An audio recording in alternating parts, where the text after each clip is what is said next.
There were little kids, man, little kids of this South Florida community who you could tell this was their first game. This was a lifetime experience. Generations and generations and generations of Miami Hurricane fans to come drive the 3 hours that it was to get to Orlando to see a game and an opportunity to win a bowl game and put something with the university that you love. I get that you were there for rent and, you're only there 1 year and you didn't come in as a freshman and you didn't understand what the culture meant, but you got to play that game for them. All right, that's number one, just because of what the U represents, from the Sean Taylors of the world, the late Sean Taylors of the world, the Ed Reeds, the Ray Lewises, man, Jeremy Shockey's, Vince Wilfork's. I mean, the amount of pride and tradition that Willis McGahee, Clinton Portis, Michael Irvin, the list goes on and on. I mean, me as a Michigan fan and a kid that grew up in Maryland, I have always been very envious of the culture of the Miami football program, the U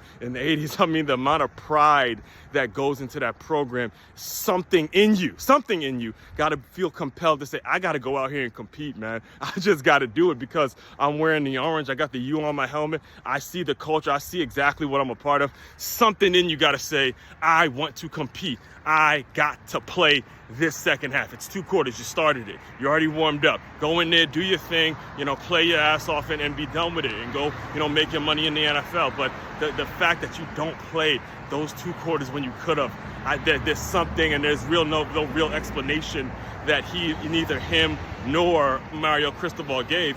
And when you consider the fact that, hey, he broke some record that I can't even tell you what the record is, it begins the speculation, a very honest speculation, and a very much a very worthy speculation of, hey, you only did it because you wanted to get the record, which is completely selfish, and it's a big red flag for any NFL GM. All right, so that's the first reason. The second reason, and I'll close you out with this, is, again, you guys, if you're talking about from a football perspective, the Miami Hurricanes were running the ball very well on them.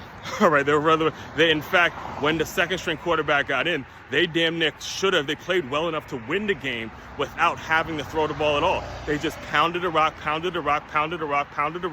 and easily, if the Miami defense wasn't so damn horrible, they would have easily won that game. So the chances of you as Cam Ward getting hurt in the second half were slim to none because the run game was working so well on them. You were able to move the ball on the ground. So the chances of you, getting hurt or, dropping back and passing, taking a sack or anything like that, those things probably wouldn't have happened.